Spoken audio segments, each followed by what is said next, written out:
राज कपूर त्याचा नायक होता आणि त्या चित्रपटाचं नाव होतं सपनों का सौदागर। 1960च्या दशकातला चित्रपट। त्या चित्रपटातलं मुकेशचं गाणं खूप गाजलं होतं आणि त्या गाण्याचे बोल होते, सपनों का सौदागर आया, ले लो ये सपने ले लो, तुमसे किस्मत खेल चुकी, तुम किस्मत से खेलो, तुम किस्मत से खेलो। हे गाणं आज मला का आठवलं? याचं कारण स्वप्न विकण्याचा व्यवसाय जोरात आहे।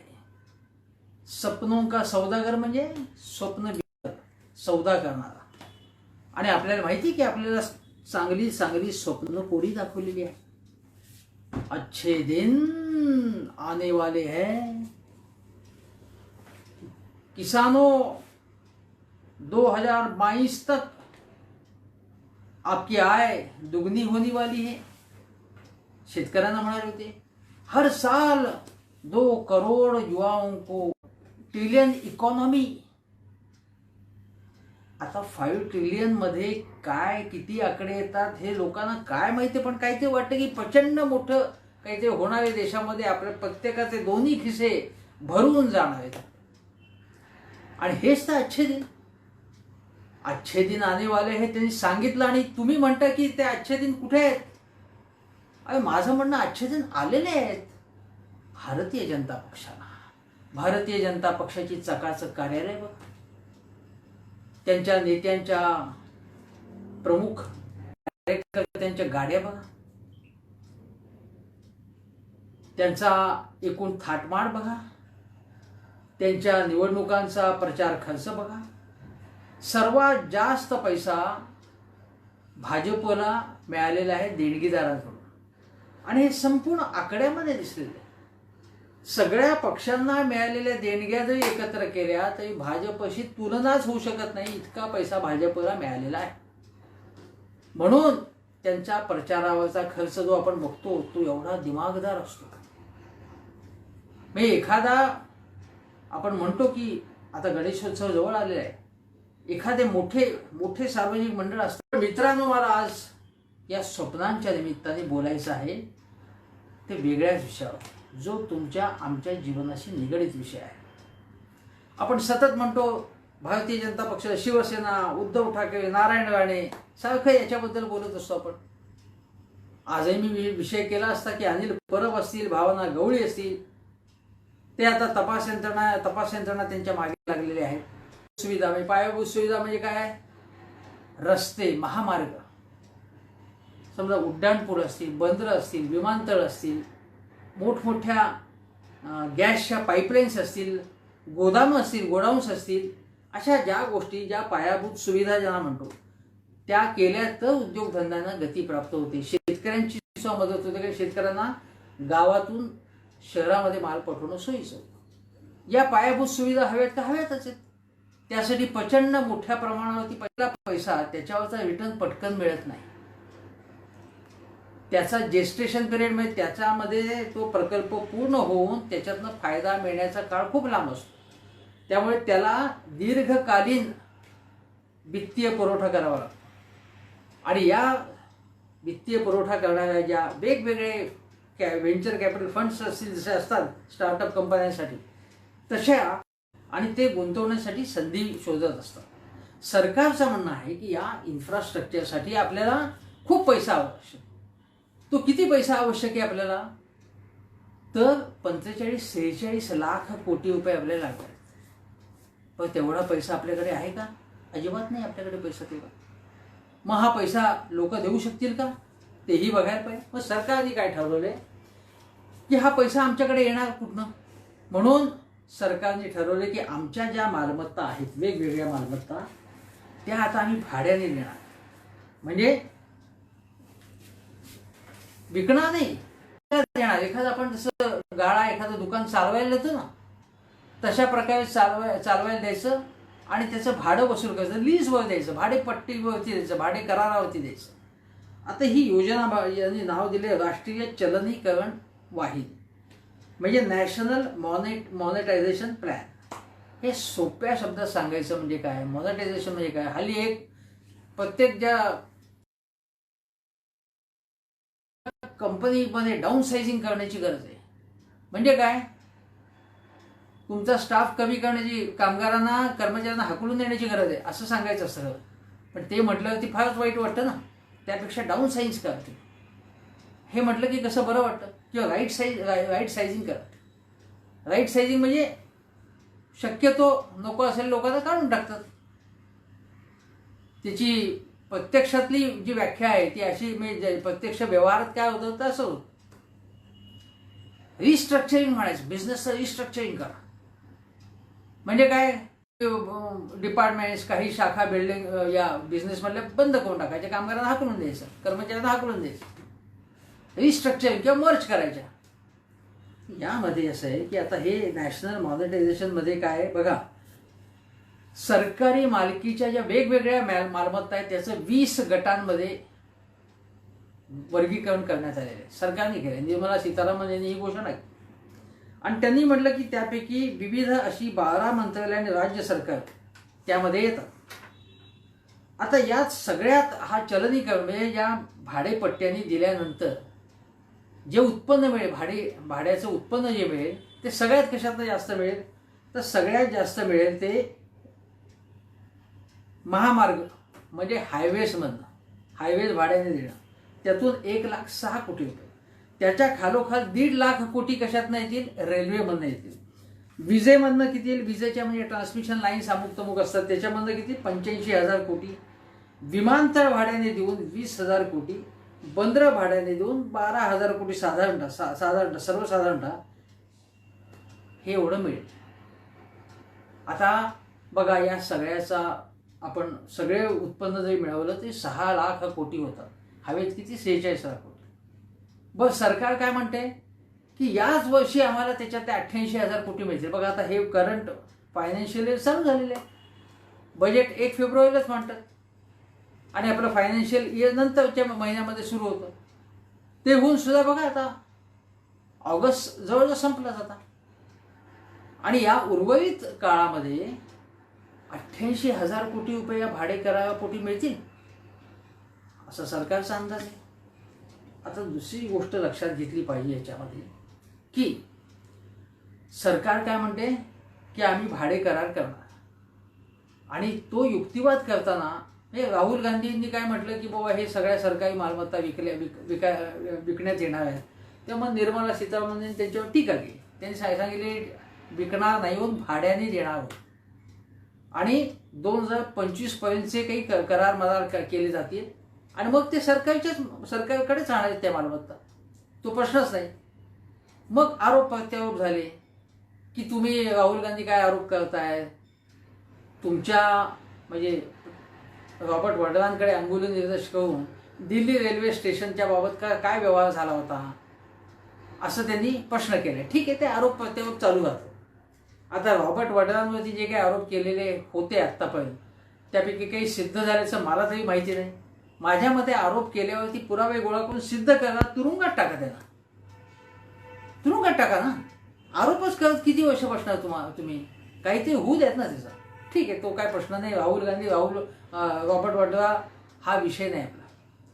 आपला विषय आर्थिक विषय आणि हा लोकांच्या पोटापाण्याशी संबंध काय यायचा की एक लक्षात घेतलं पाहिजे की या सगळ्या सरकारी मालमत्ता आहेत. या जेव्हा आपण भाड्याने देतो तेव्हा तो भाड्याचा करार जो असतो तो कशाच्या आधारे करणार. म्हणजे सरकारनी सांगितलं की आज या मालमत्ता नुसत्या पडून आहेत समजा किंवा थोड्याशा त्याच्यातनं उत्पन्न मिळते. मग सरकार जे दाखवेल उत्पन्न आज समजा एक आकडा टाकण्यात आला की 1,50,000 कोटी रुपये समजा मिळतात, तर हे भाड्याने देऊन याचं उत्पन्न त्यापेक्षा जास्त आलं पाहिजे अर्थातच. पण एक गोष्ट अशी आहे की या मालमत्तामधनं सध्या जे उत्पन्न मिळतं आहे ते मुळातच कमी दाखवायचं. हां, समजा एखादा रस्ता द्यायचा त्याच्यातनं आम्हाला काय आता बाबा वर्षाला 2 कोटीच मिळतं असं म्हणायचं.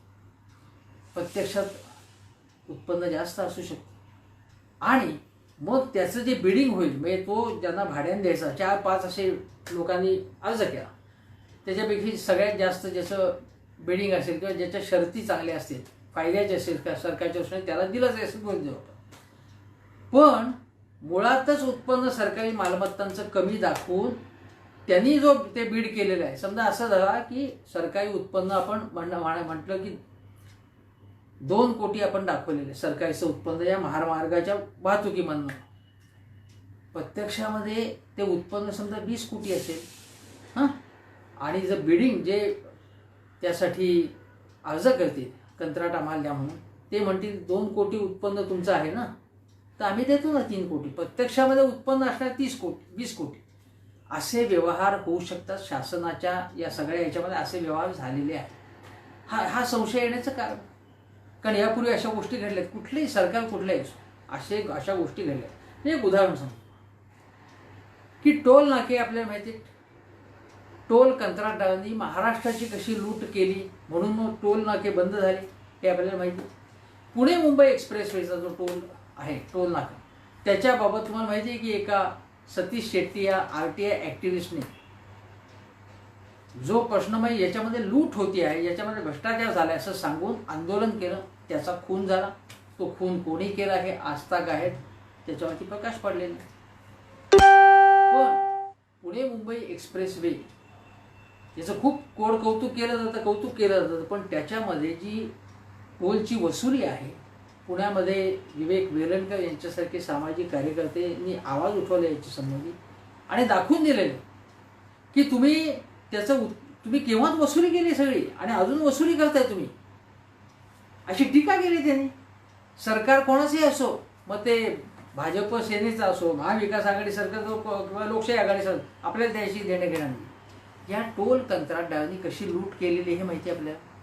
तशा प्रकारची लूट सरकारच्या या चांगल्या मालमत्ता देऊन ही होऊ शकते. मी तुम्हाला एक दुसरं ताजं उदाहरण सांगतो. केरळमध्ये एक बंदर जे आहे ते 30 वर्षाच्या कंत्राटाने देण्यात आलं. कोणाला? अदानीला. नियमामध्ये अशी तरतूद आहे की 30 वर्षाच्या म्हणजे त्याचं 30 वर्षाचंच ते कंत्राट असलं पाहिजे. 40 वर्षाचं कंत्राट दिलं. 40 वर्षाचा करार केलेला आहे. 10 वर्षाचा फायदा करून दिला तुम्ही त्यांना, अदानीनं. आता बघा अजून एक उदाहरण. मुंबईचा जो एअरपोर्ट आहे तो आता बघा कोणाकडे आहे? तो अदानींकडे आहे.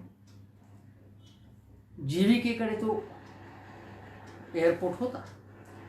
आणि मग जीव्हीके आणि अदानी यांच्यामध्ये जेव्हा संघर्ष झाला तेव्हा जीव्हीकेच्या मागे ईडी लावण्यात आली त्यांच्या मागे. माझ्या मते लावायची होती तर अगोदर का लावली ती ईडी अचानकपणे त्यांच्या मागे? आणि तो एअरपोर्ट अदानींच्याकडे गेला. गेल्या काही महिन्यामध्ये, गेल्या वर्षभरात असं झालं तुम्ही, अनेक विमानतळ अदानींच्या खिशात गेलेले आहेत. अनेक बंदरं तर त्यांची आहेतच. कृषी कायद्यांचं हे आंदोलन चालू होतं. नवीन कृषी कायदे जे संमत करण्यात आले, कायदा होईल म्हणून, आणि ते कायदे होणार ही कदाचित कल्पना असल्यामुळे खरेदी करून ठेवले. अगोदरच त्याच्यामध्ये जागा घेऊन बांधून ठेवलेली की याचा आपल्याला फायदा होणार आहे. एका किंवा 2 उद्योगपतींचा फायदा करण्यासाठी हे सरकार कसं करतं, काय करतं हे आपण बघू. तर एक उदाहरण घ्या तुम्ही. टेलिकम्युनिकेशन्स, दूरसंचार क्षेत्रामध्ये 2G म्हणून बोंबाबोंब झाली भाजपवाल्यांची. प्रत्यक्षामध्ये भ्रष्टाचार त्याच्यात झालाच नव्हता, हे सिद्ध झालं.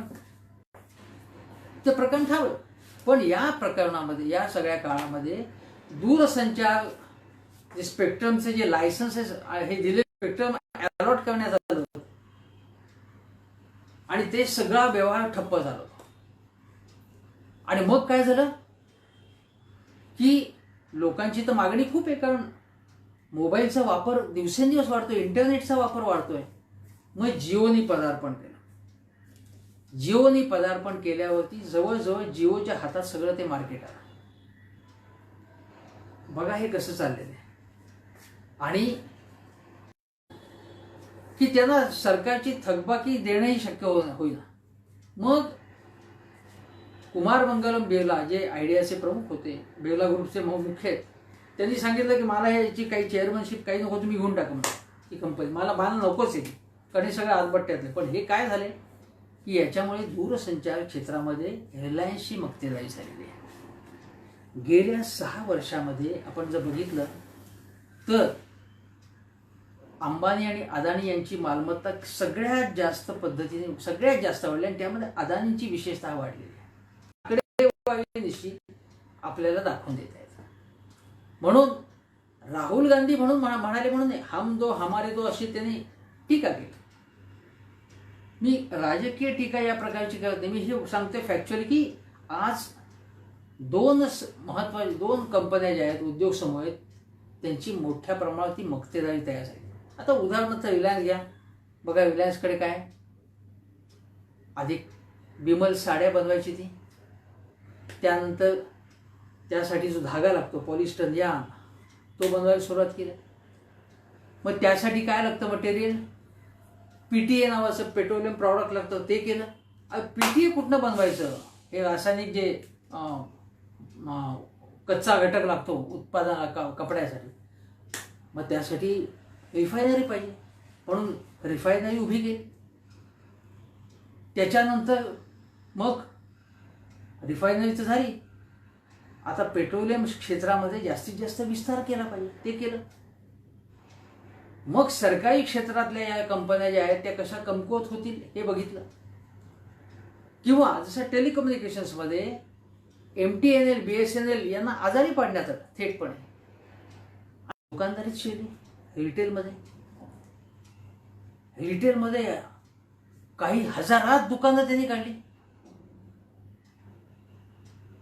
त्यानंतर काय केलं रिलायन्सनी, मग जर टेलिकम्युनिकेशन्समध्ये आहोत, अगोदर पूर्वी रिलायन्सचं वर्तमानपत्र होतं, मग त्यांनी चॅनेल विकत घेतले, वेबसाईट्स विकत घेतल्या, चॅनल घेतले, वेबसाईट्स विकत घेतल्या आणि असा रिलायन्सचा प्रत्येक क्षेत्रामध्ये विस्तार होत चाललेला आहे. आणि हा विस्तार होऊ नये असं कोणी म्हणत नाही, पण काहीच कंपन्यांचा त्या विशिष्ट मक्तेदारी निर्माण होणे कधीही घातक असते. हा अनुभव अमेरिकेने घेतलेला आहे, चीन घेत आहे आणि या मक्तेदारीचा कसा त्रास होतो हे आपण सगळ्यांनी अनुभवलेलं आहे.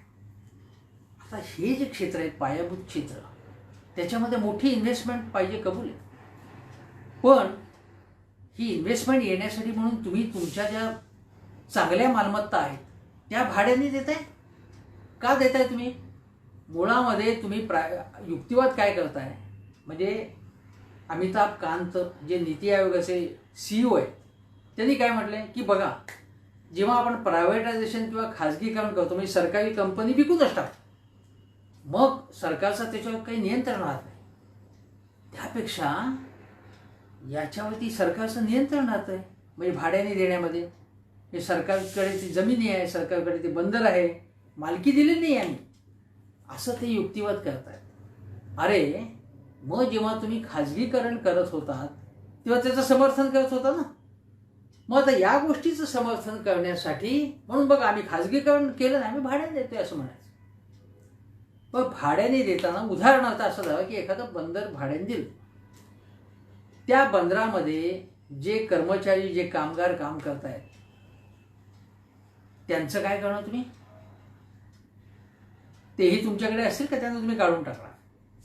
बरं 4 वर्षांनी समजा तुम्ही सरकारला ती मालमत्ता परत करणार, मग एखाद्या बंदरात, एखाद्या विमानतळामध्ये, एखाद्या वेअरहाऊसिंग, एखाद्या गोदामामध्ये तुम्ही गुंतवणूक केली आणि त्यानंतर ते परत केलं सरकारला, तर त्या गुंतवणुकीचं काय करणार? ती गुंतवणूक तुम्ही परत काढून ती सरकारला देणार? ते कंत्राट किती भाड्याने देणार? हा जो व्यवहार आहे तो पारदर्शी होणार आहे का? आजपर्यंतचे अनुभव आहेत की पारदर्शी व्यवहार होत नाहीयेत. हे हजारो कोटी रुपयांचे व्यवहार आहेत. 6 लाख कोटी रुपये भाड्याने आम्हाला, भाड्याच्या उत्पन्नातून आम्हाला मिळणार असं सरकार म्हणते आणि म्हणते की आम्ही काही मालमत्ता दिले नाहीत. पण अरे लक्षात घ्या, नरेंद्र मोदींनी अलीकडे एका भाषणात सांगितलं की बिझनेस करणं हा सरकारचा बिझनेस नाही आहे असं ते म्हणतात. मग सरकारचा हा बिझनेस नाहीये बिझनेस करणं, मग तुम्ही देऊनच टाका, ती खाजगीकरण करून टाका, तुम्ही सरसकट खाजगीकरण करून टाका तुम्ही.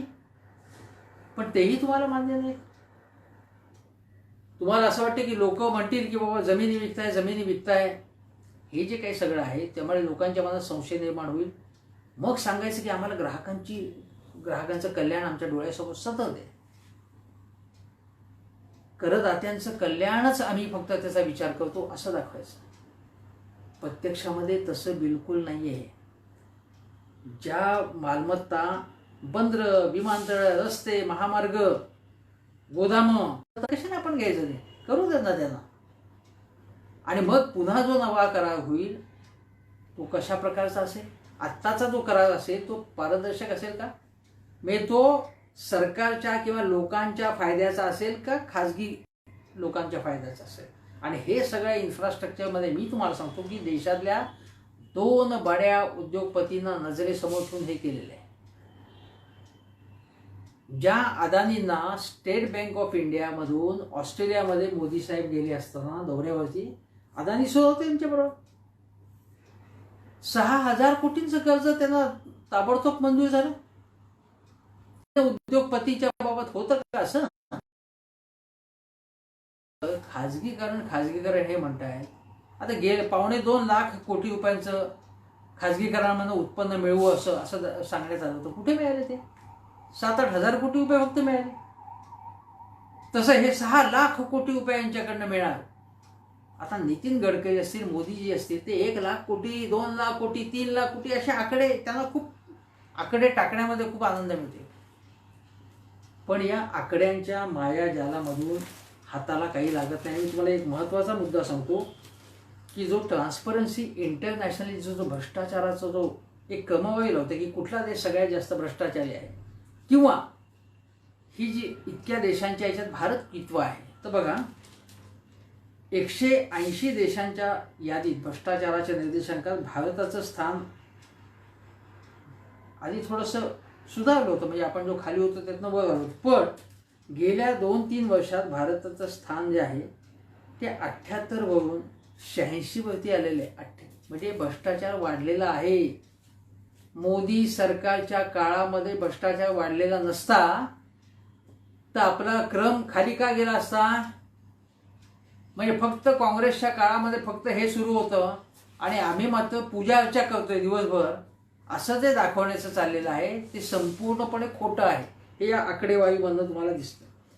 आणि पारदर्शकता पेगाससच्या प्रकरणात कुठे पारदर्शकता दिसून आली? कुठल्या प्रकरणामध्ये त्यांची पारदर्शकता दिसतीये हे आपल्याला माहिती आहे ना. आणि दुसरी गोष्ट अशी आहे की या नवीन जेव्हा योजना तुम्ही आणता की आम्ही हे करू, आम्ही ते करू, पण आत्तापर्यंतचा तुमचा जो अनुभव आहे तो चांगला नाही आहे. आणि दुसरी गोष्ट अशी की यामध्ये एक महत्त्वाचा प्रश्न आहे. मी उदाहरण तुम्हाला सांगतो की समजा अमुक एअरपोर्ट जो आहे किंवा अमुक रूट काही विमानाचे हे अमुक कंपनीने दिले आणि त्या कंपनीने जर समजा सांगितलं भाड्याने चालवायला ना की बाबा त्याच्यात काही आम्हाला फायदा नाही. म्हणजे समजा असं झालं की मुंबई दिल्ली आम्हाला विमान सेवा द्यायला आम्हाला चालेल, फायद्याची आहे. पण उद्या मुंबईहून रत्नागिरीची सेवा सुरू झाली ती फायद्याची नाही, ती नको आम्हाला. हे जे फायद्याच्या गोष्टी असतील त्याच तेवढ्या खाजगी उद्योगपती घेणार ज्याच्यामध्ये रिटर्न्स मिळत होते. आता मी तुम्हाला उदाहरण सांगतो की सरकार जर इतकेही कमी ठेवता कामा नये की रेल्वेचा खर्चच वसूल होता कामा नये, असं होता कामा नये. तसं झालेलं आहे. पण तरी सुद्धा गरीब रथ म्हणा किंवा या योजना असतात किंवा आता मोदींनीच उडान योजना सुरू केली. त्यांचं म्हणणं असं की गरिबांना, मध्यमवर्गीयांना सुद्धा विमानाने प्रवास करता आला पाहिजे, फक्त सूटबूटवाल्यानं कशाला, चांगली गोष्ट आहे. पण जर उद्या हे जे रेल्वे आता चालवायला घेतील किंवा रेल्वेचे काही रूट्स घेतील ते म्हणतील की आम्हाला बाबा इथून समजा आम्हाला मिरजला जायचं तर आम्ही त्यात काही फायदा नाही, आम्हाला तो रूट फायदाच नाही आम्हाला.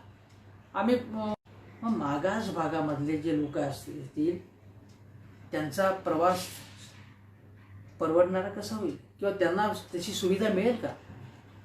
जे सरकारचं मुख्य काम आहे की जो अडलेला नडलेला आहे, रंजले गांजले, ते आपले म्हणण्याचं जे सरकारचं जे काम असतं, उत्तरदायित्व असतं, खाजगी कंपन्यांना सगळ्या पद्धतीने भाड्याने द्या होतं, मग त्यांना विकून टाका. ते गरीब माणसाचा विचार करत नाही, कारण त्यांना बिझनेस करायचा असतो, उत्पन्न मिळवायचं असतं, फायदा मिळवायचा असतो. त्यामुळे सरकारला आपली मूलभूत कर्तव्य या विसरले का मोदी सरकार, असा प्रश्न उद्भवतो. आता म्हणतील की पूर्वीच्या सरकारने प्रायव्हेटायझेशन केलं नाही का? केलं ना, नाही कोण म्हणते. पण तुम्ही सगळंच विकायला काढताय. म्हणजे ज्या महत्वाच्या गोष्टी आहेत, ज्या सरकारने करायलाच पाहिजे. आणि दुसरी गोष्ट अशी की बिझनेस करणं हे सरकारचं काम नाही असं म्हणताना तुम्ही चांगल्या चांगल्या कंपन्या आजारी पडताय, बंद करताय. त्या आता BSNL, MTNL या बंद पाडण्यात आलेत ना. तुम्ही बघा, कामगारांशी बोला, तिथल्या कशी आंदोलनं करतात तिथे. आणि हे सगळं संपूर्ण हा धंदा त्यांनी रिलायन्सच्या झोळीत टाकला. आता तुम्ही MTNLच्या ऑफिसमध्ये ना मुंबईमध्ये संपूर्ण स्मशान शांतता दिसते. अगदी मोजकी माणसं कामाला असतात. खलास करून टाकली, एक चांगली कंपनी खलास करून टाकली. अनेक चांगल्या कंपन्या पब्लिक सेक्टरमधल्या नवरत्न कंपन्या आहेत, चांगल्या चाललेल्या कंपन्या नवरत्न कंपन्या म्हणतात. चांगला एक्सपोर्ट आहे, चांगलं उत्पन्न आहे, उत्पादन वेगवेगळ्या प्रकारचं उत्पादन करतात, क्वालिटी उत्पादन करतात, एक्सपोर्ट करतात, उत्तम उलाढाले प्रॉफिट मिळवतात ते. आणि हे सगळे उद्योगधंदे मोनोपॉली प्रॉफिट नाही, त्यांची मोनोपॉली असल्यामुळे कृत्रिमपणे त्यांना सगळं बळ सरकारने पुरवल्यामुळे ते फायदा कमवत असते. चांगल्या कंपन्या चांगल्या पद्धतीने चाललेल्या आहेत सगळ्या आणि म्हणायचे की बघा बघा आम्ही आर्थिक सुधारणा आणतो. या सुधारणा अशा प्रकारच्या तुमच्या ह्याच्यात विसंगती आहे. तुम्ही काय म्हणाल होतात की आत्मनिर्भर भारत, आम्ही बाहेरच्या लोकांचे इंटरेस्ट हिचा संबंध विचारात घेणार नाही. मग लक्ष्मी विलास बँक सिंगापूर बँकेकडे का विकली? सिंगापूर बँकेला तुम्ही जेव्हा म्हणता की आम्ही गरिबांचाच विचार करतो, मग येस बँक तिला वाचवण्यासाठी तुम्ही पैसा खर्च करण्याचं कारण काय होतं सरकारचा? या ज्या गोष्टी आहेत त्या हे सिद्ध करतात की या सरकारचे खाजगी उद्योगपतींचे, त्याही विशिष्ट खाजगी उद्योगपतींची धन करायची, त्यांचा फायदा मिळवून त्यांना फायदा मिळवून द्यायचा, यासाठी हे सगळं कारस्थान चालले. सरकारी क्षेत्र जे आहे, जे नेहरूंच्या पासून याला विकास मंदिर म्हणायचे नेहरू,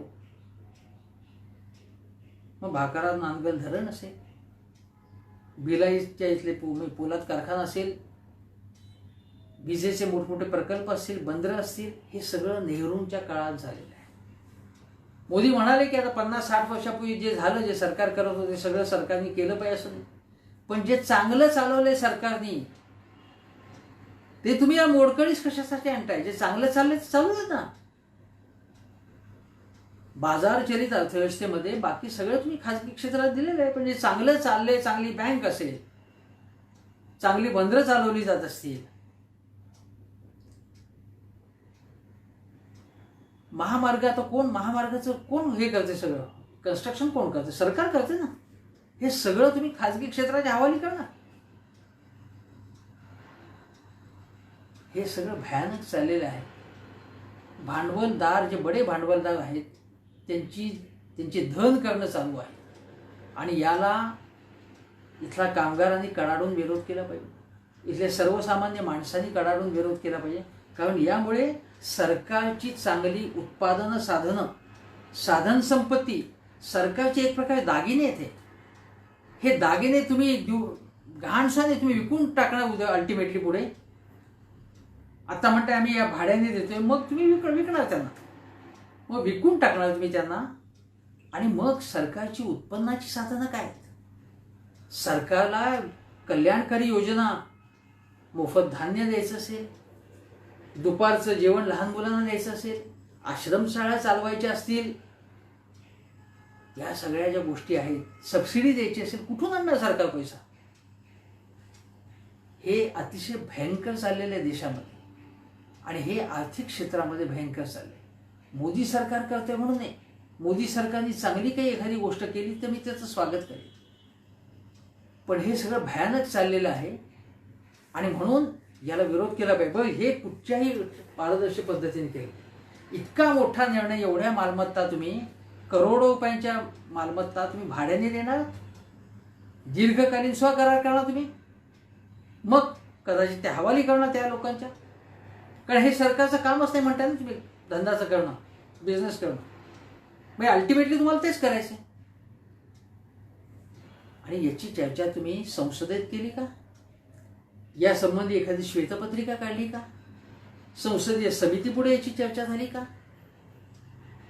कुठलीही डिस्कशन न होता, चर्चा न होता, कामगार संघटनांना विश्वासात न घेता संबंधित क्षेत्रातल्या, म्हणजे उदाहरणार्थ तुम्हाला बंदर कामगार असते, विमान तळावरचे कामगार असतील, कामगार संघटनांशी चर्चा करते तुम्ही, आमदार खासदारांशी चर्चा करते. बरं, याच्यामध्ये तुम्ही म्हणता की राज्यांनाही सहभागी करून घेणार. अरे, राज्यांना त्यांना त्यांचं उत्पन्नही काही प्रमाणात देणार. राज्य आणि केंद्र यांचे संबंध काय आता, कशा प्रकारचे संबंध आहेत? जीएसटी बाबत किती भांडाभांड राज्य आणि केंद्र यांच्यात झाली. जीएसटीचे पैसे तुमचं घरदार भाड्याने देणार आणि अल्टिमेटली विकण्याची शक्यता आहे, असंही आम्हाला वाटतं इथे ठामपणे. याला लोकांनी विरोध केला पाहिजे. लोकांनी मूग गिळून स्वस्थ बसता कामा नये. वेगवेगळ्या प्लॅटफॉर्मवरती आवाज उठवला पाहिजे. कामगारांनी उठवलं पाहिजे, ग्राहकांनी उठवलं पाहिजे, सर्वसामान्य लोकांनी उठवलं पाहिजे, ठेवीदारांनी उठवलं पाहिजे. आपण इन्कम टॅक्स देतो, या सगळ्या प्राप्तिकर दात्यांनी याच्याबद्दल प्रश्न विचारले पाहिजेत, आवाज उठवला पाहिजे. हा आर्थिक प्रश्न उद्धव ठाकरे आणि राणे यांच्यापेक्षा महत्त्वाचा आहे, हे लक्षात घ्या तुम्ही. म्हणूनच मला या प्रश्नावरती बोलायला लागला. स्वप्न विकून उपयोग पोट भरत नाही, हे या सरकारला लवकर कळेल, तशी समज येईल. तो क्षण चांगला असेल, त्या क्षणाची आपण वाट बघूया. आता एवढंच बोलतो आणि इथे सांगतो. नमस्कार.